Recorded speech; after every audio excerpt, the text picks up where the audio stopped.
আসসালামু আলাইকুম ওয়া রাহমাতুল্লাহি ওয়া বারাকাতুহু। ইন্নাল হামদালিল্লাহ ওয়া সলাতু ওয়া সালামু আলা নাবিয়্যিল্লাহ ওয়া বা'দ।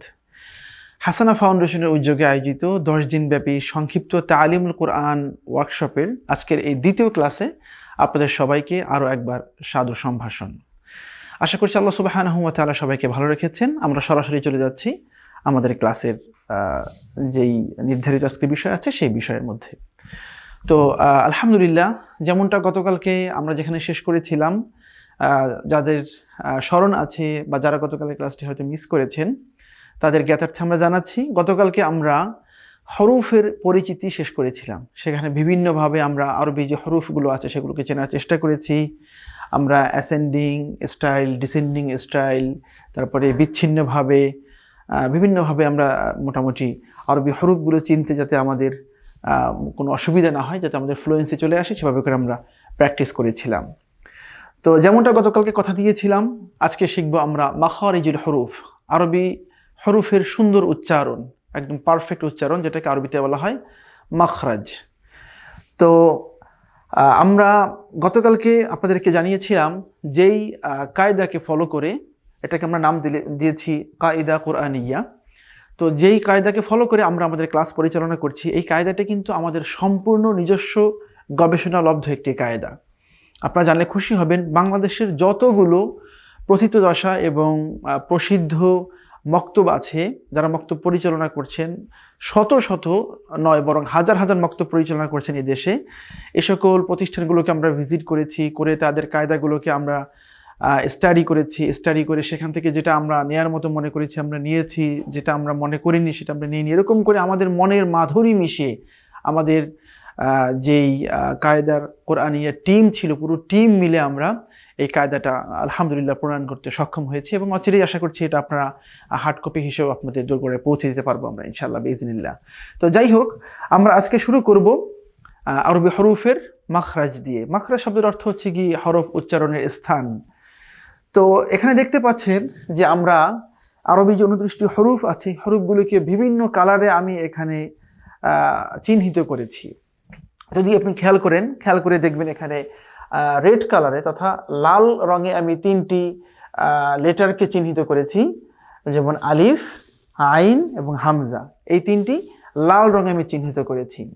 এরপরে যদি আপনি ইয়েলো রঙের দিকে তাকান, হলুদ কালারে দেখবেন আমি 3টি অক্ষরকে চিহ্নিত করেছি, তা, এরপরে ত, 2টি অক্ষরকে চিহ্নিত করেছি, তা এবং ত।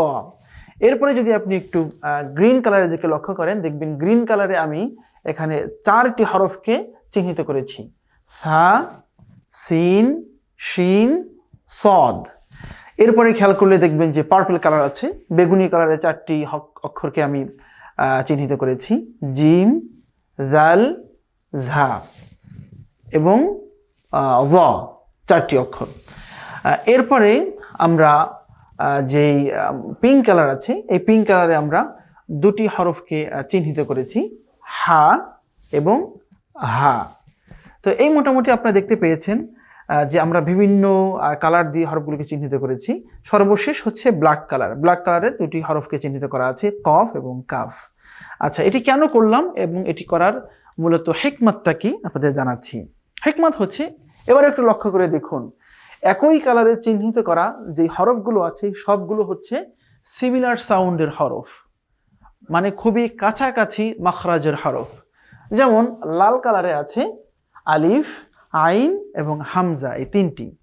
তো আমরা জানি বাংলায় একটি উচ্চারণ আছে, একটি সাউন্ড আছে আ, আ, কিন্তু এই আ আরবিতে 3টি সাউন্ডে হয়। এই আটা আরবিতে 3 ভাবে হতে পারে বা 3টি অক্ষর দিয়ে প্রকাশ করা হয়। একটা হচ্ছে আলিফ, আর একটা হচ্ছে আইন, আর একটা হচ্ছে আ, হামজা।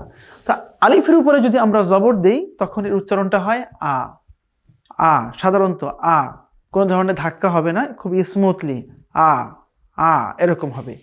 কিন্তু আইনের উপরে যদি আপনি জবর দেন, সে উচ্চারণ আ, তবে সেটা সাধারণ আ না, সেটা হবে কণ্ঠনালীর যে মধ্যভাগ আছে সেই মধ্যভাগ থেকে একটু প্রেসার দিয়ে, এবং সাউন্ডটার মধ্যে একটু অন্য ধরনের একটা ফ্লেভার আসবে, যেমন আ, আ, আ। আবার রেড কালারের সর্বশেষ যে অক্ষরটি আছে হামজা, এই হামজা এর উচ্চারণও বাংলায় আয়ের মতোই, কিন্তু এটা হবে এরকম আ আ আ।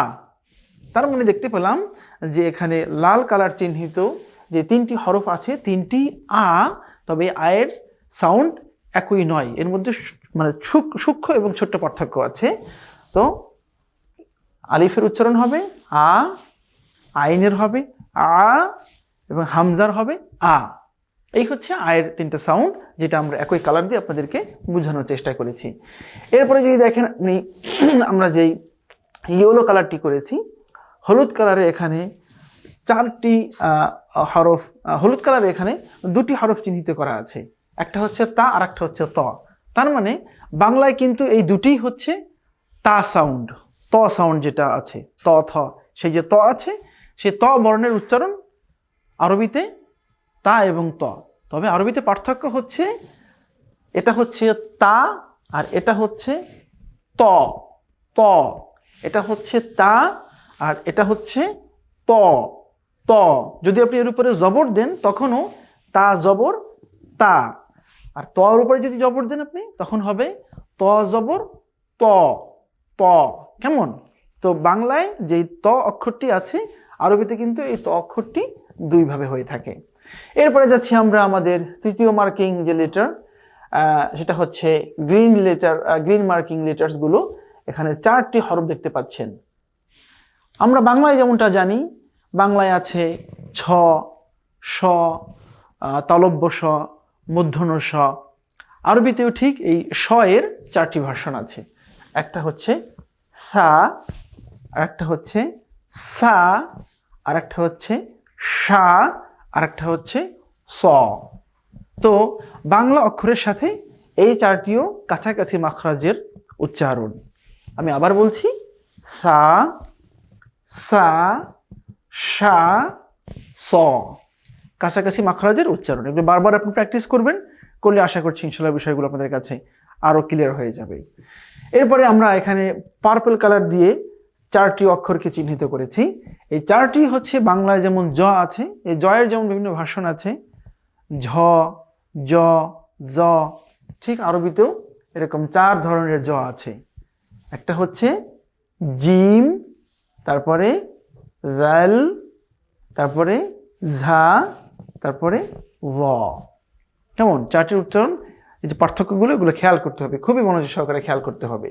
তার মানে যদি জিমের উপরে আমরা জবর দিই উচ্চারণটা হবে যা, যা, খুবই শক্ত করে যা, জিম জবর যা। এরপরে যদি আমরা জালের উপরে জবর দিই, এটা খুবই সফট নরম ভাবে উচ্চারণ হবে যা, যা, যা। এরপরে যদি আমরা ঝায়ের উপরে জবর দিই তাহলে এটিও একটু শক্ত উচ্চারণ হবে, এবং জিহ্বা এবং দাঁতের যেই মাঝখানের জায়গাটুকু আছে সেখান থেকে একটু বাতাস বের হবে। কেমন? যেমন ঝা, ঝা, ঝা। এরপরে আছে ভ, ভ, এটিও নরম, জালের কাছাকাছি উচ্চারণ, জাল জবর যা, কিন্তু ভ জবর ভ, ভ, এটা কখনো যা হবে না, এটা কিন্তু ভ। কেমন? তো এই হচ্ছে আরবিতে জ উচ্চারণের যে চারটি ভার্সন আছে বা চারটি কাছাকাছি উচ্চারণের মাখরাজ আছে, সেই চারটি আমরা এখানে আপনাদেরকে দেখালাম। এরপরে দেখতে পাচ্ছেন এখানে পিঙ্ক কালারের দুটি হরফকে আমরা মার্কিং করেছি, একটা হচ্ছে হা আর একটা হচ্ছে হা। এই দুইয়ের মাঝে পার্থক্য গতকালকে আমরা বলেছিলাম আপনাদেরকে। হা এটি হচ্ছে খুবই নরম একটি হরফ, যদি এখানে আপনি জবর দেন উচ্চারণ হবে হা জবর হা, হা, হা। একটু বাতাস বের হচ্ছে এবং নরম উচ্চারণ হচ্ছে হা, হা। কেমন? আবার আরো একটি হা আছে, বাংলায় যেমন হ কিন্তু একটি, কিন্তু আরবিতে এই হ দুইভাবে উচ্চারণ হয়, একটা হচ্ছে হ আর একটা হ। তার মানে হচ্ছে একটা হা জবর হা, আর এটা হচ্ছে শক্ত করে হা জবর হা, হা, হা, যেটা গতকালকে আমরা আপনাদেরকে বলেছিলাম। সর্বশেষ হচ্ছে এখানে দেখতে পাচ্ছি আমরা যে ব্ল্যাক কালারে দুটি হরফ চিহ্নিত করা আছে, একটা হচ্ছে কফ আর একটা কাফ। বাংলায় আমরা জানি ক একটি, কিন্তু আরবিতে কিন্তু এই ক দুইভাবে উচ্চারণ হয়, একটা হচ্ছে ক, ক, কফ জবর ক, ক, আর এটা হচ্ছে কা, কাফ জবর কা, কা। বাংলায় যদিও ক একটি, কিন্তু আরবিতে কিন্তু এই কয়ের উচ্চারণ দুইভাবে হয়, একটা হচ্ছে ক আর একটা হচ্ছে কা, কফ জবর ক, কাফ জবর কা। এই হচ্ছে মোটামুটি আলহামদুলিল্লাহ আরবি হরফের মধ্যে যে কাছাকাছি সিমিলার মাখরেজগুলো আছে, কাছাকাছি উচ্চারণের শব্দগুলো আছে, অক্ষরগুলো আছে, সেগুলো। তো যদি আপনারা এগুলো মনে রাখেন বা এই যে পৃষ্ঠাটা আছে এটাকে স্ক্রিনশট দিয়ে রাখেন, তাহলে পরবর্তী প্র্যাকটিস করতে পারবেন। এবং আপনি যদি এই কাছাকাছি কাছাকাছি মাখরাজের যে সাউন্ডগুলো আছে, যে উচ্চারণগুলো আছে, এগুলো একবার আপনি ধরতে পারেন, একবার আয়ত্ত করে নিতে পারেন, মাখরাজে আরবি হরফের উচ্চারণে আপনার কোনো ধরনের সমস্যা হবে না ইনশাআল্লাহ, আমরা আশা রাখছি। এবং আপনারা শুনলে খুশি হবেন, এই যে স্টাইলে আমরা আপনাদেরকে পড়ানোর চেষ্টা করলাম, বা যেভাবে করে এখানে কাছাকাছি হরফগুলোকে আমরা আলাদা করে করে আপনাদেরকে দেখালাম বিভিন্ন কালারে, আপনি কিন্তু এভাবে মানে আমি কোথাও দেখিনি এবং কোথাও পাবেন না। এটা সম্পূর্ণ আমাদের নিজস্ব গবেষণালব্ধ যে রেজাল্ট, সেখান থেকে আমরা পেয়ে, সেখান থেকে খুঁজে বের করে করে খুব সহজবোধ্য ভাষায় এবং সহজবোধ্য মেথডে আপনাদের সামনে প্রেজেন্ট করার চেষ্টা করেছি আলহামদুলিল্লাহ। তো মোটামুটি আশা করছি মাখরাজের আমাদের সমস্যাগুলোর মাধ্যমে দূর হয়ে যাবে। আমরা আমাদের আজকের ক্লাসের পরবর্তী ধাপে চলে যাচ্ছি। যেমনটা আপনারা জানেন যে আমাদের এই ক্লাসে কিন্তু আমরা মোট দুটি ভাগে আমরা ক্লাসটি শেষ করি। একটা হচ্ছে আমাদের এই কায়দাকে ফলো করে আমরা আমাদের ক্লাসগুলো সম্পন্ন করি, পাশাপাশি হচ্ছে সর্বশেষ গিয়ে আমরা নির্দিষ্ট একটি সূরাকে মাস্ক করে থাকি। কেমন? তো এখানে আমরা আজকে আপনাদেরকে, আমি আগেই সিমিলার মাখরাজের ব্যাপারগুলো আপনাদেরকে দেখিয়ে নিলাম। এবার হচ্ছে ইন ডিটেইল আপনাদেরকে আমরা আরেকবার একদম চিত্রসহ, ছবি সহ মাখরাজগুলো বলে দিচ্ছি। রেকর্ড থাকলে যে কোনো সময় আপনি এটা আবার শুনতে পারবেন। যেমন দেখুন, আরবি যে 29টি হরফ আছে, এই 29টি হরফ উচ্চারণের জন্য আমাদের মুখ গহ্বর, আমাদের ঠোঁট, আমাদের দাঁত, আমাদের জিহ্বা এবং আমাদের কণ্ঠনালী, এই অঙ্গ প্রত্যঙ্গগুলোর সমন্বয়ে মোট 17টি জায়গা আছে। অর্থাৎ 17টি জায়গা থেকে আরবি 29টি হরফ উচ্চারণ হয়ে থাকে। তো এর মধ্যে নাম্বার 1 যেটি আছে, অর্থাৎ 1 নম্বর জায়গা, বা বলতে পারি আমরা এক নম্বর মাখরাজ। 1 নম্বর মাখরাজের জায়গা হচ্ছে হলকের শুরু। 1 নম্বর মাখরাজের জায়গা হচ্ছে আমাদের হলকের শুরু। এই যে হলক, আমাদের কণ্ঠনালীর শুরু, এই কণ্ঠনালীর শুরু থেকে 2টি হরফ উচ্চারিত হয়। একটি হচ্ছে হামজা আর একটি হচ্ছে হা। আপনি ট্রাই করুন, হামজা হা, হামজা হা। কণ্ঠনালীর একদম শুরু থেকে, from the bottom of our through, এখান থেকে 2টি হরফ উচ্চারণ হয়। কেমন? হামজা হা। প্র্যাকটিস করবেন, হয়ে যাবে ইনশাআল্লাহ। 2 নম্বর মাখরাজ, অর্থাৎ আমাদের হরফ উচ্চারণের 2 নম্বর প্লেস, সেটি হচ্ছে হলকের মধ্যখান। আমাদের যে কণ্ঠনালী আছে এর মাঝ বরাবর যে জায়গাটা আছে, এখান থেকেও 2টি হরফ উচ্চারণ হয়। সেটি হচ্ছে আইন হা। আমরা এখানেও মার্ক করে দিয়েছি, যদি দেখেন, এই যে কণ্ঠনালীর মাঝ বরাবর থেকে 2টি হরফ উচ্চারিত হয়, আইন হা, আইন হা। এরপরে হচ্ছে 3 নম্বর মাখরাজ, হলকের শেষ, আমাদের কণ্ঠনালীর যে শেষ ভাগ আছে, এই যে একদম যেখান থেকে স্টার্ট হয়েছে, এই শেষ ভাগ থেকে এখান থেকে 2টি হরফ উচ্চারিত হয়। সেই 2টি হচ্ছে গাইন খ। আমি আবার বলছি, গাইন খ। আপনি একটু ট্রাই করে দেখুন তো, আপনি যখন উচ্চারণ করছেন তখন এখান থেকে উচ্চারণগুলো হয় কিনা। যদি হয়ে থাকে, আপনি মনে করবেন আপনার আরবি হরফের মাখরাজ সহি শুদ্ধ হচ্ছে, বিশুদ্ধ হচ্ছে, আলহামদুলিল্লাহ। 4 নম্বর মাখরাজ। 4 নম্বর মাখরাজ হচ্ছে, বা 4 নম্বর যে উচ্চারণের জায়গা, সেটি হচ্ছে জিহ্বার গোড়া তার বরাবর উপরের তালুর সাথে লাগিয়ে। অর্থাৎ আমাদের জিহ্বার যে গোড়ার জায়গাটা আছে, ওই বরাবর উপরে তালুতে টাচ করে একটা শব্দ উচ্চারিত হয়, একটা হরফ উচ্চারিত হয়। সেটি হচ্ছে দ্য সাউন্ড অফ ক, লেটার কফ। কফের উচ্চারণটা সেখানে হয়, কফ জবর ক, ক। খেয়াল করুন, ক। অনেকে কিন্তু এই কফকে আবার খুবই মানে স্ট্রেন দিয়ে আমরা উচ্চারণ করি, এরকম ছোটবেলায় আমরা দেখেছি অনেকে বলে ক, ক। না, এরকম করে উচ্চারণ করা যাবে না। কেমন? এটা কিন্তু সঠিক নয়। খুব সিম্পলি, স্বাভাবিক, ক, ক, এতটুকুই এনাফ। এরপরে 5 নম্বর মাখরাজ আছে দ্য লেটার কাফ, কা। এটা কোন জায়গা থেকে উচ্চারণ হয়? জিহ্বার গোড়া থেকে একটু আগে বাড়িয়ে তার বরাবর উপরের তালুর সঙ্গে লাগিয়ে। জিহ্বার যে গোড়ার জায়গাটা আছে, তার থেকে একটু সামনে, সেখান থেকে সাউন্ড উচ্চারিত হয় কা, কা, কা। আগেরটা ছিল ক, খেয়াল করে দেখুন, জিহ্বার গোড়া থেকে ক, আর একটা হচ্ছে জিহ্বার গোড়া থেকে একটু সামনে বাড়িয়ে কা, কা। কেমন? ওকে, ফাইন। এরপরে হচ্ছে এখানে 6 নম্বর মাখরাজ। 6 নম্বর মাখরাজ এটার জায়গা হচ্ছে জিহ্বার মধ্যখান বরাবর উপরে তালুর সঙ্গে লাগিয়ে। আমাদের যে আপার ফেস আছে মুখে, সে আপার ফেসে জিহ্বার মধ্যখান বরাবর ওই জায়গায় টাচ করে তিনটি অক্ষর উচ্চারিত হবে। সেটি হচ্ছে জিম শিন ইয়া, জিম শিন ইয়া। আবার প্র্যাকটিস করুন, জিম শিন ইয়া। এই তিনটি হরফ উচ্চারণ হয় জিহ্বার মধ্যখান এবং তার বরাবর উপরে তালুর সঙ্গে জিহ্বাকে টাচ করে। এরপরে আছে 7 নম্বর মাখরাজ। এটা উচ্চারণ হয় কোত্থেকে খেয়াল করি আমরা, জিহ্বার গোড়ার কিনারা উপরের মাড়ির দাঁতের গোড়ার সঙ্গে লাগিয়ে। জিহ্বার গোড়ার কিনারা খেয়াল করুন, হতে পারে জিহ্বার গোড়ার ডান সাইড বা বাম সাইড, যেটাকে আপনি কমফোর্ট ফিল করেন। জিহ্বার গোড়ার কিনারাকে উপরের মাড়ির দাঁতের গোড়ার সঙ্গে লাগাতে হবে, সেখান থেকে একটি হরফ উচ্চারণ হবে, সেটি হচ্ছে দদ। দদ খেয়াল করুন, দদ। জিহ্বার গোড়ার কিনারা উপরের দাঁতের মাড়ির সঙ্গে লাগিয়ে দদ দদ দদ। কেমন?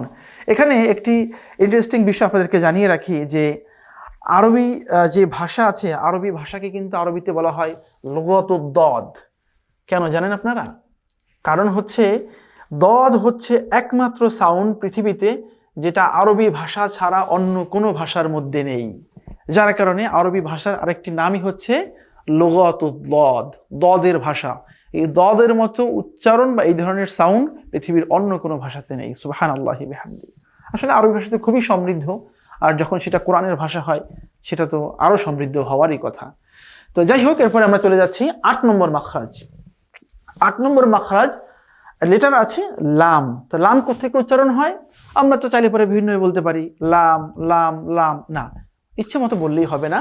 জিহ্বার আগার কিনারাকে সামনের উপরের দাঁতের মাড়ির সঙ্গে লাগাতে হবে। যেমন লাম লাম। জিহ্বার আগার কিনারা, জিহ্বার আগার যে এই যে ইয়াটা আছে, জায়গাটা আছে, এটাকে সামনে উপরের দাঁতের মাড়ির সঙ্গে লাগাবেন। কেমন? লাম লাম লাম। এভাবে করে লামের পারফেক্ট উচ্চারণ করতে হবে।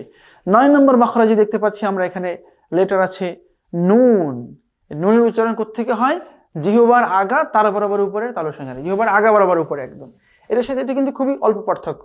এটা ছিল জিহ্বার আগার কিনারা সামনের উপরের দাঁতের মাড়ির সাথে, আর এটা হচ্ছে জিহ্বার আগা বরাবর উপরে তালুর সঙ্গে লাগিয়ে দ্য লেটার নুন। নুন। কেমন? নুন জবর না, না। এগুলো খুবই সিম্পল এবং উচ্চারণের কোনো কষ্ট হওয়ার কথা নয়। এরপরে আছে দ্য লেটার র। 10 নম্বর মাখরাজ। 10 নম্বর মাখরাজের মধ্যে জিহ্বার আগার পিঠ, অর্থাৎ জিহ্বার আগার যে উল্টো সাইডটা আছে, এই উল্টো সাইডটা বরাবর উপরে তালুর সঙ্গে লাগাতে হবে। তখন উচ্চারণ হবে র র র। এই যে একটা মানে ইয়া সাউন্ড হচ্ছে, রিপিট সাউন্ড হচ্ছে, র র র। কেমন একটা এরকম হালকা সাউন্ড হচ্ছে। কারণ এটা হওয়ার কারণ হচ্ছে যেহেতু আমরা জিহ্বাটা একটু উল্টাচ্ছি, একটু হালকা ফোল্ড করছি এর মাথাটা, টিপ আপ আওয়ার ঠাং, যার কারণে এটা হচ্ছে। কেমন? তো সাউন্ড এরকম হবে র র। অনেকে কিন্তু র উচ্চারণ করতে এরকম বলে ফেলেন র র, এটা কিন্তু ঠিক নয়। কেমন? অতিরঞ্জিত, এটা ঠিক নয়। উচ্চারণ করতে হবে র র র। ওকে, ফাইন। এরপরে মাখরাজ নম্বর 11, অর্থাৎ আরবি হরফ উচ্চারণের 11তম জায়গা। 11তম জায়গা হচ্ছে জিহ্বার আগা সামনের উপরের দুই দাঁতের গোড়ার সঙ্গে লাগিয়ে। জিহ্বার যে আগা আছে, টিপ অফ আওয়ার টাং, এটাকে সামনের উপরে দুই দাঁতের গোড়ার সঙ্গে লাগাতে হবে। সেখান থেকে উচ্চারণ হবে ত দাল তা। আমার সাথে খেয়াল করুন, ত দাল তা। 3টি লেটার এখান থেকে উচ্চারণ হবে, 3টি সাউন্ড, খুবই সহজ। এরপরে আমরা যাচ্ছি 12 নম্বর মাখরাজে। এটা হচ্ছে জিহ্বার আগা সামনের নিচের দুই দাঁতের পেট ও আগার সাথে লাগিয়ে উচ্চারিত হবে 3টি লেটার, আর সেটি হচ্ছে সদ সিন ঝা। খেয়াল করুন, জিহ্বার আগা, জিহ্বার আগা সামনের নিচের দুই দাঁতের পেট ও আগার সাথে লাগিয়ে সদ সদ। জিহ্বার আগা সামনের নিচের দুই দাঁতের পেট, এই যে নিচে দুই দাঁত, এর যে ভিতরের জায়গাটা আছে সেখানে ও আগার সাথে লাগিয়ে 3টি লেটার সদ সদ সিন সিন। এরপরে ঝা ঝা ঝা। কেমন? বারবার প্র্যাকটিস করতে হবে, বারবার প্র্যাকটিস করতে হবে। করলেই দেখবেন ইনশাআল্লাহ আপনার উচ্চারণ সুন্দর হয়ে যাবে। আপনার যে উচ্চারণের জড়তা সেটিও রব্বুল আলামিন কাটিয়ে দেবেন ইনশাআল্লাহ। ওকে, পরে মাখরাজ নাম্বার 13, অর্থাৎ আরবি হরফ উচ্চারণের 13তম জায়গা। 13তম জায়গা কোনটি? জিহ্বার আগা সামনের উপরের দুই দাঁতের আগার সাথে লাগিয়ে। জিহ্বার এই জায়গাটা আছে টিপ অফ আওয়ার টাং, সামনের উপরে দুই দাঁতের জায়গা আছে টিপ অফ আওয়ার টিথ, এখানে লাগাতে হবে। কেমন? জিহ্বার আগা সামনের উপরে দুই দাঁতের আগা, 3টি হরফ উচ্চারণ হবে, খুবই নরম 3টি হরফ। সেটি হচ্ছে য, যাল, সা। য, যাল, সা। আবার প্র্যাকটিস করুন। য, যাল, সা। য জবর য, জাল জবর যা, সা জবর সা। কেমন? তার মানে হচ্ছে tip of our tongue with tip of our teeth, এই দুইয়ের সমন্বয় উচ্চারণ হবে 3টি লেটার য, জাল, সা। ওকে, ফাইন। এরপরে হচ্ছে 14 নম্বর মাখরাজ। 14 নম্বর মাখরাজ অর্থাৎ আরবি হরফ উচ্চারণের 14 নম্বর জায়গা বা লোকেশন প্লেস, যেটাই বলি না কেন, সেটা কি? সেটা হচ্ছে নিচের ঠোঁটের পেট। নিচের ঠোঁটের যেই জায়গাটা আছে, পেটের জায়গা, এটা সামনের উপরের দুই দাঁতের আগার সাথে লাগাতে হবে। সামনের উপর দুই দাঁতের আগা, এর সাথে লাগিয়ে একটা হরফ উচ্চারণ হবে ফা। ফা খুবই ইজি, তবে আমরা ভুল করি। আমরা অনেকে বলি ফা। ফা দুই ঠোঁট দিয়ে আমরা বলি ফা। কেমন? এটি বলা যাবে না। কেমন বলতে হবে? ফা। ফা। যেমন অনেকেই আমরা ইনশাআল্লাহ সামনে মাখরাজ প্রত্যেকটা লেটার ধরে ধরে আপনাদেরকে প্র্যাকটিস করাবো, তার আগে এখানে সংক্ষিপ্ত বলে যাচ্ছি আমরা। ওকে, ফাইন। এরপরে 15 নম্বর মাখরাজ, খুবই সোজা, দুই ঠোঁটের ভেজা জায়গা থেকে উচ্চারণ হবে বা। বা দুই ঠোঁটের যে জায়গাটা সবসময় আমাদের জিহ্বার পানি দিয়ে ভেজা থাকে, সেখান থেকে উচ্চারণ হবে বা। বা অনেকে বলতে পারেন বা। বা এটা বলা যাবে না, কিন্তু এই শুকনো জায়গা না, ভেজা জায়গা থেকে বা। বা। বা খেয়াল করুন। কেমন? এরপরে হচ্ছে দুই ঠোঁটের শুকনো জায়গা থেকে উচ্চারণ হবে মিম। মিম। মিম। মিম। এই যে বললাম আমরা মাখরাজ। মাখরাজ। কেমন? মিম। মিম। শুকনো জায়গা থেকে মিম উচ্চারণ হবে। এরপরে দুই ঠোঁট গোল করে সামান্য খোলা রেখে উচ্চারণ হবে ওয়াও। আমরা গতকাল বলেছিলাম ওয়াওয়ের উচ্চারণ, কোনো কিছু আমরা খুব চার্মিং দেখলে পরে আমরা আনন্দ করে বা উৎসাহের সাথে আমরা বলি wow, how nice it is. ওরকম ওই যে ওয়াও শব্দটা, ওটি হচ্ছে আরবি ওয়াও। কেমন? ওয়াও। ওয়াও। ওয়াও। তো এই হচ্ছে 15 নম্বর মাখরাজ। বাকি থাকলো আর দুটি মাখরাজ।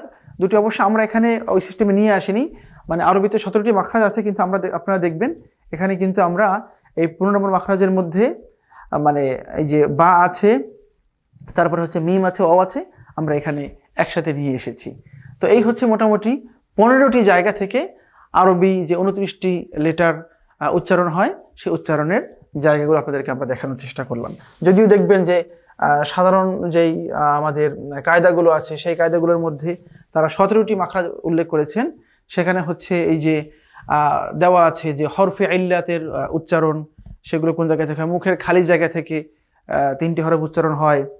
কেমন? যেমন আ, উই, উ, আমরা কিন্তু ওগুলো ওভাবে করে নিয়ে আসিনি। কেমন? হরফে ইল্লাতের ব্যাপারগুলো আছে ওগুলো আর কি। আর হচ্ছে আরেকটা উচ্চারণের জায়গা আছে গুন্না। গুন্না মানে অনেকে বলতে চান এই যে মিম এবং নুনে যখন তাসদীদ হয় তখন যে সাউন্ডটি হয়, সেই সাউন্ডটি উচ্চারণ হয় আমাদের নাসিকা রন্ধ্র থেকে, যেটাকে আমরা বলে থাকি এই যে আন্না অথবা আম্মা।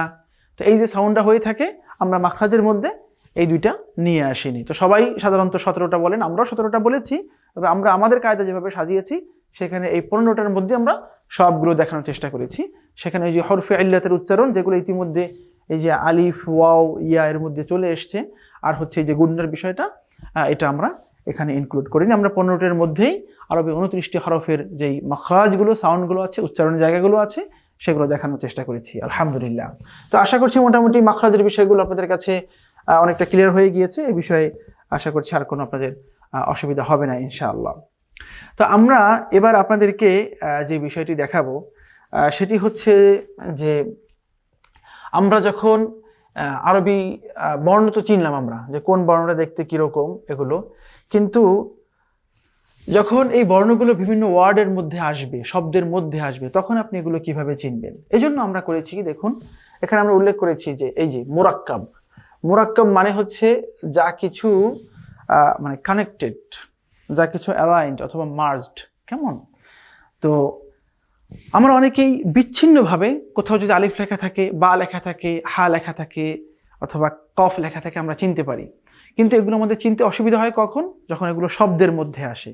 তো এই অসুবিধা দূর করার জন্য আমরা এখানে এবার যে চ্যাপ্টার নিয়ে এসেছি সেটি হচ্ছে মুরাক্কাব চ্যাপ্টার।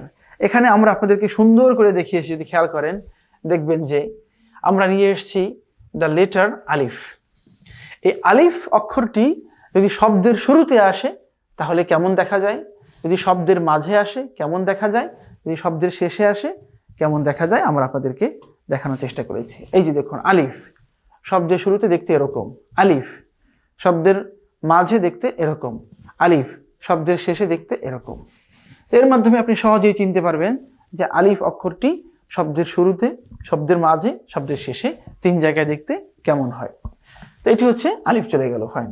ওকে, এরপরে আছে দ্য লেটার বা। এই বা লেটারটি বা বা হরফটি শব্দের শুরুতে দেখতে কেমন? এই যে দেখেন, শব্দের শুরুতে দেখতে এরকম, এই যে। এরপরে বা লেটারটি শব্দের মাঝে দেখতে এরকম, এই যে। এবং বা লেটারটি যখন শব্দের শেষে আসে তখন সেটি দেখতে এরকম। এভাবে করে আমরা প্রত্যেকটি আরবি যে হরফ আছে এই হরফকে শব্দের শুরুতে, মাঝে, শেষে দেখতে কেমন ভিন্ন ভিন্ন উদাহরণ দিয়ে আপনাদেরকে বুঝিয়ে দিয়েছি। যেমন এটাকে যদি আমরা উচ্চারণ করি আহাদা, যদি আমরা এটাকে উচ্চারণ করি মালা, যদি এটাকে উচ্চারণ করি আমান্না। যদিও আমাদের উচ্চারণ এখানে মূলত ফ্যাক্ট নয়, বা উচ্চারণটা আমাদের এখানে উদ্দেশ্য নয়, উচ্চারণের ক্লাসগুলো মুরাক্কাবের যে উচ্চারণের ক্লাসগুলো সেগুলো পরবর্তীতে আসতেছে। তো যাই হোক, মোটামুটি এই হচ্ছে আমাদের আরবি হরফগুলোর স্থান ভেদে দেখতে কেমন হয় তার একটি ছোট্ট উদাহরণ। যদি আপনারা আরো খেয়াল করেন দেখবেন যে আমরা নিয়ে এসেছি পরবর্তীতে যে লেটারগুলো আছে, তা তা লেটারটাও শব্দের শুরুতে, শব্দের মাঝে, শব্দের শেষে দেখতে কেমন হয়, এই যে আমরা এখানে দেখিয়ে দিয়েছি। যদি আপনি খেয়াল করেন লেটার তা শব্দের শুরুতে দেখতে কেমন, শব্দের মাঝখানে কেমন, শব্দের শেষে কেমন। এরপরে আছে লেটার সা। সা শব্দের শুরুতে কেমন, মাঝখানে কেমন, শেষে কেমন। এরপরে যদি দেখেন জিম, লেটার জিম শব্দের শুরুতে দেখতে কেমন, শব্দের মাঝে, শব্দের শেষে। এরপরে আছে লেটার হা, শব্দের শুরুতে, শব্দের মাঝে, শব্দের শেষে। এরপরে আমরা দেখাচ্ছি, পরবর্তী পেজে চলে যাই আমরা হা দেখিয়েছি। এরপরে হচ্ছে এই যে খ, আমরা একবারে সবগুলো দেখানোর চেষ্টা করছি। এই যে খ, খ হরফটি শব্দের শুরুতে, খ হরফটি শব্দের শুরুতে, শব্দের মাঝে, শব্দের শেষে। ডাল শব্দের শুরুতে, শব্দের মাঝে, শব্দের শেষে। কেমন? আমরা একটু কলমের রংটা চেঞ্জ করে নিই, আপনাদের বুঝতে সুবিধা হবে। জাল, জাল হরফটি শব্দের শুরুতে, মাঝে, শেষে। র শুরুতে, মাঝে, শেষে। ঝা শব্দের শুরুতে, শব্দের মাঝে, শব্দের শেষে। সিন শব্দের শুরুতে, শব্দের মাঝে, শব্দের শেষে। কেমন? তারপরে আছে শিন শব্দের শুরুতে, শব্দের মাঝে, শব্দের শেষে। এরপরে আছে সদ শব্দের শুরুতে, শব্দের মাঝে, শব্দের শেষে। এই হচ্ছে সদ লেটারের বিভিন্ন জায়গায় আকৃতি। তারপরে আছে এই যে বাকি যেগুলো আমরা দেখতে পাচ্ছি, যেমন দদ, দদ শব্দের শুরুতে দেখতে কেমন, এই যে দদ। তারপরে ত শব্দের শুরুতে, মাঝে, শেষে।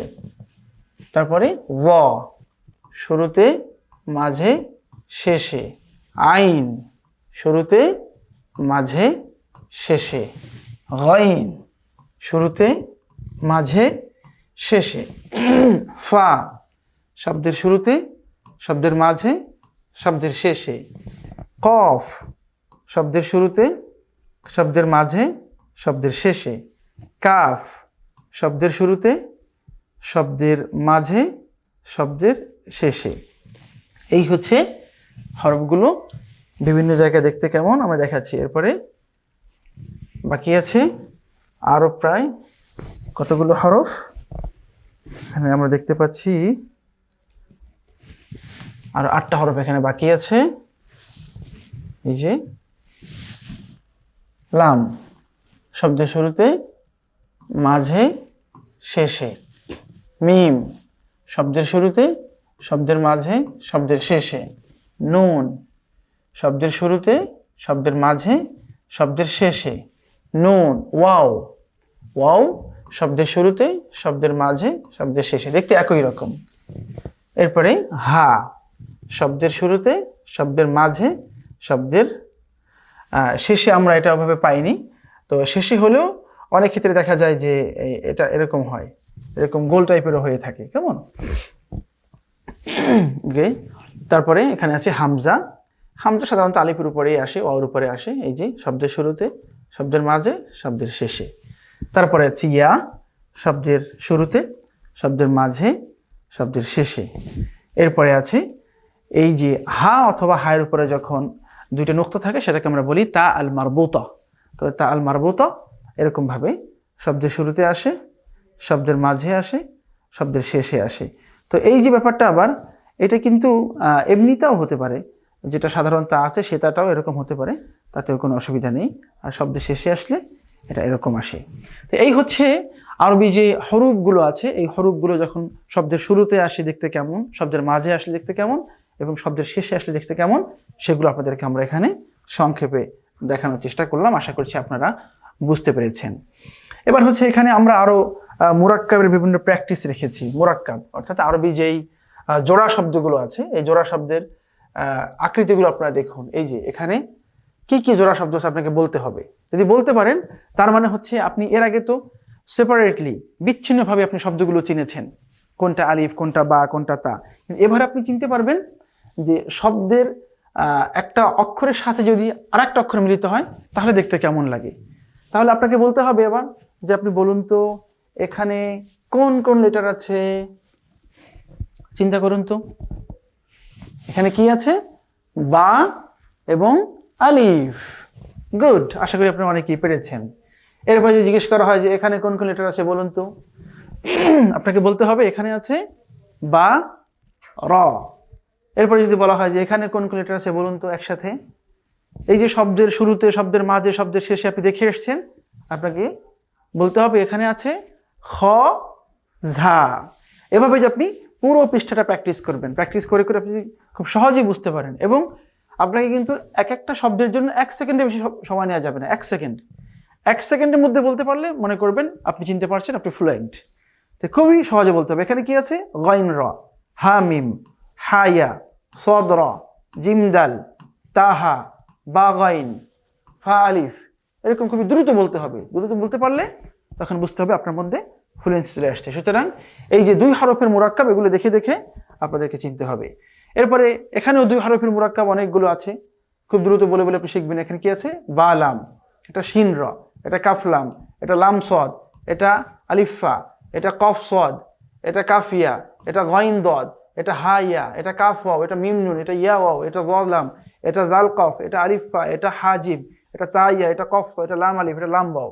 এরকম দ্রুত বলে ফেলতে হবে আপনাকে। বলতে পারলে ইনশাআল্লাহ দেখবেন আপনার মুরাক্কাব হরফের ফ্লুয়েন্সি চলে আসছে। এরপরে আমরা রেখেছি আমরা 3 হরফের মুরাক্কাব। আমরা কিন্তু গ্রাজুয়ালি যাচ্ছি। এর আগে আপনাদেরকে শিখিয়েছি আমরা 2 হরফের মুরাক্কাব, অর্থাৎ 2টি হরফ মিলিয়ে যখন কোনো শব্দ হয়েছে সেখানে কি কি লেটার আছে খুঁজে বের করার জন্য বলেছি আমরা, আর সেগুলো আপনাদেরকে পড়ার জন্য বলেছি। আর এখানে আছে 3 হরফের মুরাক্কাব। কেমন দেখেন, 3টা হরফ মিলিয়ে একটা শব্দ হয়েছে, আপনাকে বলতে হবে যেখানে কি কি আছে। যেমন আইন লাম মিম, এখানে তা জিম দাল, এখানে সদ ইয়া ফা, এখানে বা ত শিন, এখানে মিম শিন ইয়া, এখানে ত লাম বা, এখানে ইয়া হা বা। এভাবে করে করে আপনাকে বলতে হবে। কেমন, আমরা এভাবে আস্তে আস্তে করে করে আপনাদের জন্য সহজ স্তর থেকে কঠিন স্তরের দিকে নিয়ে গিয়েছি। এরপরে আমরা এখানে রেখেছি 4 ও 4-এর অধিক হরফের মুরাক্কাব। আপনাকে বলতে হবে এখানে কি আছে?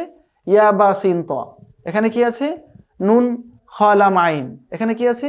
মিম মিম নুন ওয়াও নুন, এখানে কি আছে? ইয়াসিন তা গইন ফা র। এরপর এখানে কি আছে? লাম ইয়াসিন তা খ লাম ফা নুন। এভাবে করে খুব দ্রুত আপনাকে 4 হরফ বা 4-এর অধিক যে হরফ দিয়ে গঠিত শব্দগুলো আছে এগুলো প্র্যাকটিস করতে হবে। তাহলেই দেখবেন শব্দের শুরুতে হোক, মাঝে হোক আর শেষে হোক, কোনো জায়গায় হরফ চিনতে আপনার আর কোনো অসুবিধা হবে না ইনশাআল্লাহ তাআলা। তো আজকেও আমরা মোটামুটি এই হরফের শব্দের মধ্যে যে পরিচয়গুলো সেগুলো আপনাদেরকে দেখানোর চেষ্টা করলাম। এরপরে আমাদের দেখতে পাচ্ছেন এখানে হরকতের বিবরণ। হরফের উপরে যখন আপনি হরকত দিবেন, হরকত মানে হচ্ছে গিয়ে জের, জবর, পেশ, এগুলোকে আরবিতে হরকত বলা হয়, অর্থাৎ যেগুলোর কারণে সাউন্ডের মধ্যে অ, আ, উ এগুলো যোগ হয়। কেমন? যেমন জবর হলে পরে আ, জের হলে পরে ই, পেশ হলে পরে উ। বাংলায় যে আ, ই, উ 3টা সাউন্ড আছে, এই 3 সাউন্ডের জন্য আরবিতে 3টি হরকত আছে। আ এর জন্য আছে জবর, ইর জন্য আছে জের, আর উর জন্য আছে পেশ। তো এগুলোকে আরবিতে বলা হয় হরকত এবং হরকতের সাউন্ড। তো হরকতের বিবরণগুলো আমরা ইনশাআল্লাহ বিইذনিল্লাহি তাআলা আমাদের আগামী ক্লাসে শিখব। এ পর্যায়ে আমরা আমাদের আজকের এই ক্লাসের যে দ্বিতীয় অংশ, আমরা একটি সূরা মাশক করে থাকি, আমরা সূরা মাশকের দিকে চলে যাব ইনশাআল্লাহ। আগামী ক্লাসে ইনশাআল্লাহ আমরা আমাদের হরকতের বিবরণ থেকে আমাদের কায়দার চ্যাপ্টার শুরু করব ইনশাআল্লাহ তাআলা। আলহামদুলিল্লাহ, আমরা আমাদের ক্লাসের যে দুটি পর্ব, সেখানে কায়দা কোরআনিয়ার পর্বটি আমরা শেষ করলাম। এ পর্যায়ে আমরা আমাদের দ্বিতীয় পর্ব তথা নির্দিষ্ট একটি সূরার মাশক করি আমরা। এ পর্যায়ে আমরা সূরাতুন নাস এর মাশক করব ইনশাআল্লাহ। তো সূরাতুন নাস এখানে মোট 6টি আয়াত আছে এবং সূরাটি হচ্ছে একটি মাক্কি সূরা। আমার সাথে সাথে আপনারা সবাই তিলাওয়াত করবেন, সবাই প্র্যাকটিস করবেন। তো আমরা শুরু করছি। বিসমিল্লাহির রহমানির রহিম। আমরা গতকালকেও বিসমিল্লাহির রহমানির রহিম এই আয়াতের প্র্যাকটিস করেছিলাম। সেখানে আমরা দেখিয়েছিলাম সিনের উচ্চারণে আমরা ভুল করে থাকি, অনেকে সদের মতো করে করি।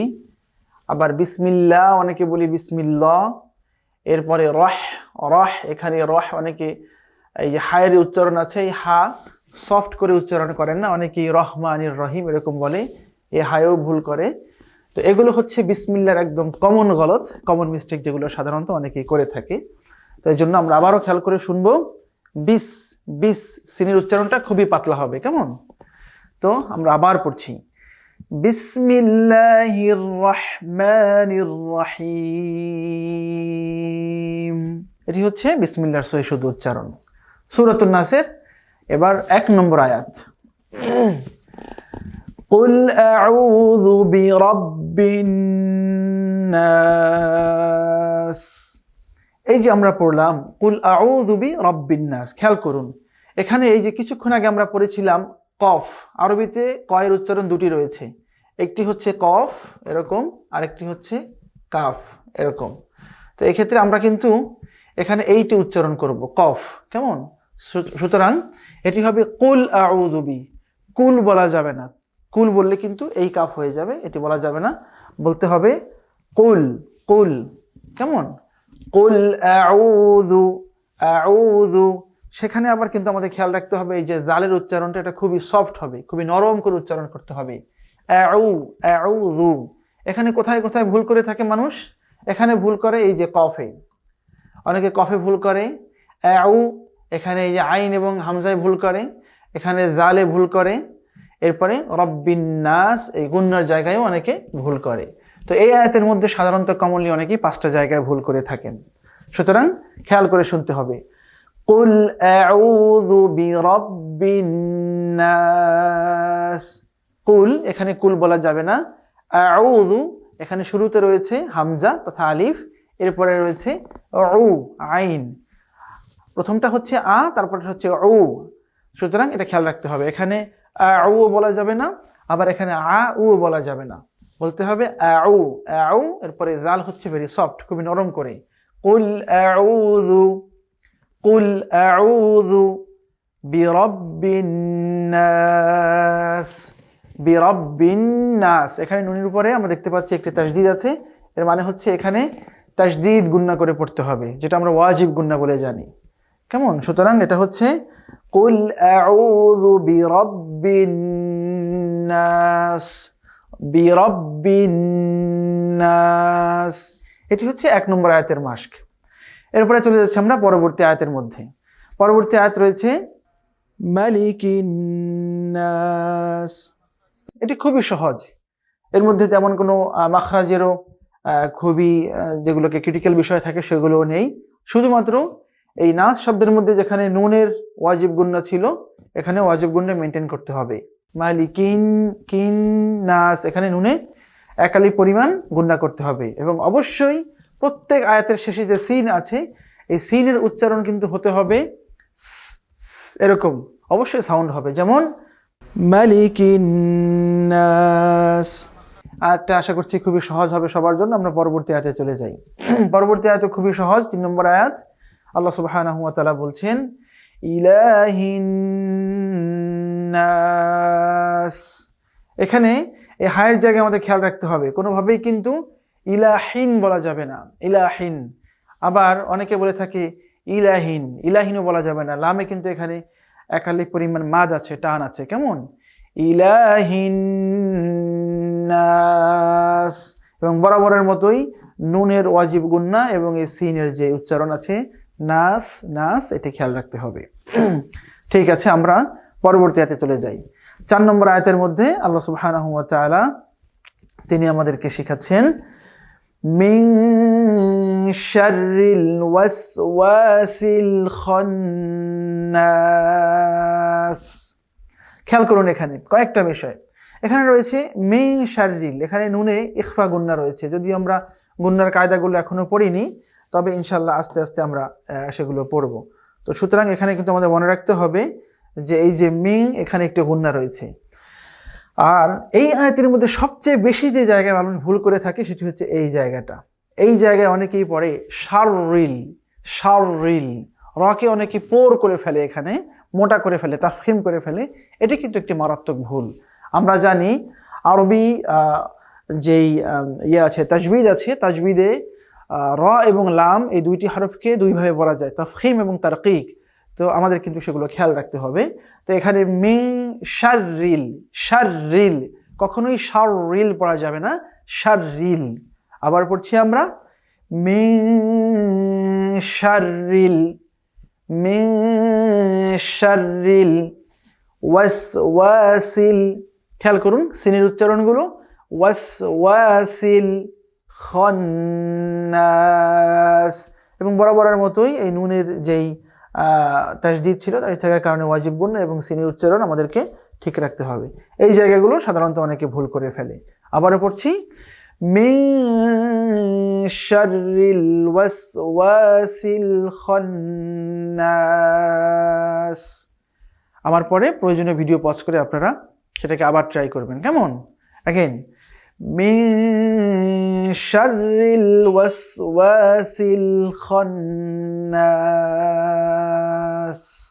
এভাবে করে 4 নম্বর আয়াত আমরা শেষ করলাম। এরপরে 5 নম্বর আয়াতে যাই আমরা। 5 নম্বর আয়াতের মধ্যে এখানে দেখতে পাচ্ছি আল্লাযী, আল্লাযী ইউওয়াসউইসু ফি সুদুরিন নাস। এখানে একটু কাছাকাছি কয়েকটা মাখরাজ থাকার কারণে আমাদের হয়তো বুঝতে একটু অসুবিধা হতে পারে। আল্লাযী, এখানে দালটা খুবই সফট হবে। আল্লাজি অথবা আল্লাজি এরকম বলার কোনো সুযোগ নেই। জালের উচ্চারণ আমরা শিখেছিলাম খুবই সফট, নরম করে উচ্চারণ করতে হয়। সেখানে আল্লাযী, আল্লাযী। তারপরে হচ্ছে ইউওয়াসউবিসু, খেয়াল রাখতে হবে ইয়া পেশ ইউ, ইউওয়াসউবিসু। অনেকেই বলে বিসু বিসু, অনেকেই বলে, এরকম করে বলা যাবে না। একটু ধীর স্থিরতার সাথে সুন্দর করে তিলাওয়াত করতে হবে। ইউওয়াসউবিসু, এবং দুটাই সিন। ফি সুদুরিন নাস, এখানে খেয়াল রাখার বিষয় হচ্ছে এই সদের উচ্চারণ যাতে করে এই সিনের মতো না হয়ে যায়। কেমন? এই সদ এবং এই সিনের উচ্চারণ কিন্তু ডিফারেন্স। সদের উচ্চারণ হচ্ছে স এবং সিনের উচ্চারণ হচ্ছে সা, সা। সুতরাং সেই জায়গা থেকে এই সদ এবং এই সিন, এই দুটির উচ্চারণ যাতে কখনোই একই ধরনের হয়ে না যায় সেটি আমাদের খেয়াল রাখতে হবে। সুতরাং আল্লাযী ইউওয়াসউইসু ফি সুদুরিন, ফি সুদুরিন, সদ, সদ পেশ সু, নট সু, ঠিক আছে? তো ফি সুদুরিন নাস, এবং নুন এবং সিনের উচ্চারণ বরাবরই আগের মতো করে করতে হবে, ওয়াজিব গুন্না এবং সিন, নাস। সর্বশেষ আয়াত 6 নম্বর আয়াত। 6 নম্বর আয়াত আমরা তিলাওয়াত করছি, মিনাল জিন্নাতি ওয়ান নাস। মিনাল জিন্নাতি, এখানে আমরা দেখতে পাচ্ছি জিম রয়েছে, এটা জিমটাকে শক্ত করে পড়তে হবে, জিন্নাতি। জিন্নাতি পড়া যাবে না অথবা জিন্নাতি পড়া যাবে না, মিনাল জিন্নাতি, মিনাল জিন্নাতি, এটাকে শক্ত করে পড়তে হবে, জি জি। এরপরে নুনের উপরে তাসদিদ রয়েছে, সুতরাং নুনকেও ওয়াজিব গুণ্য দিয়ে পড়তে হবে, জিন্নাতি, মিনাল জিন্নাতি ওয়ান নাস। এখানেও বরাবরের মতোই প্রত্যেকটা আমরা দেখতে পেলাম এখানে আয়াতের শেষেই নাস শব্দটা রয়েছে, সুতরাং এই নাস শব্দের নুনের যেই ওয়াজিব গুন্না এবং সিনের উচ্চারণ এটিকে আমাদের ঠিক রাখতে হবে, তাহলে একটা শব্দ শিখতে পারলেই দেখা যাবে যে 6টা আয়াতের শেষের শব্দটা তার ঠিক হয়ে যাচ্ছে। তো এই হচ্ছে মোটামুটি সূরাতুন নাসের 6টি আয়াতের সংক্ষিপ্ত মাস্ক। আমরা আরও একবার একসাথে তেলাওয়াত করছি, প্রয়োজনে আপনারা প্রথমবার শুনুন এবং তারপরের বার আপনারা বাসায় বসে যার যার জায়গা থেকে প্র্যাকটিস করুন। বিসমিল্লাহির রহমানির রহিম। قل أعوذ برب الناس ملك الناس إله الناس من شر الوسواس الخناس الذي يوسوس في صدور الناس من الجنة والناس। আলহামদুলিল্লাহ, এই হচ্ছে সূরাতুন নাস এর আমাদের ক্লাসের দ্বিতীয় পর্বের সংক্ষিপ্ত মাস্ক। তো আশা করছি আপনারা বিষয়টি বুঝতে পেরেছেন এবং যা কিছু শুনলেন প্রয়োজনে আপনি রেকর্ডটিকে বারবার প্লে করে শুনুন এবং আপনি প্র্যাকটিস করুন। প্রয়োজনীয় ভিডিওকে আপনি পজ করে যেই জায়গা আপনার কাছে কঠিন মনে হচ্ছে আপনি নিজে কয়েকবার শুনুন, তারপরে আবার আপনি সামনে আগান।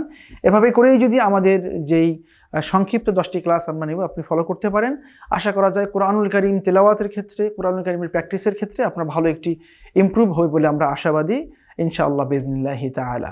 তো সম্মানিত দর্শক শ্রোতা, আমরা আমাদের আজকের দ্বিতীয় ক্লাসটি এখানেই শেষ করছি। আপনাদের সবার জন্য রইল প্রাণ ভরে অফুরন্ত দোয়া। আল্লাহ সুবহানাহু ওয়া তাআলা সবাইকে সুস্থ রাখুন, ভালো রাখুন, নিরাপদে রাখুন, কোরআনের সাথে রাখুন, ঈমানের সাথে রাখুন, সে আশাবাদ ব্যক্ত করছি। পরবর্তী ক্লাসে আপনাদের সাথে আবারও দেখা হবে। সুবহানাকাল্লাহুম্মা বিহামদিক, আশহাদু আল্লা ইলাহা ইল্লা আনতা, আস্তাগফিরুকা ওয়া আতুবু ইলাইক। আসসালামু আলাইকুম ওয়া রাহমাতুল্লাহি ওয়া বারাকাতুহু। কল্যাণে হাসানা ফাউন্ডেশন গড়তে আগামী স্বপ্নের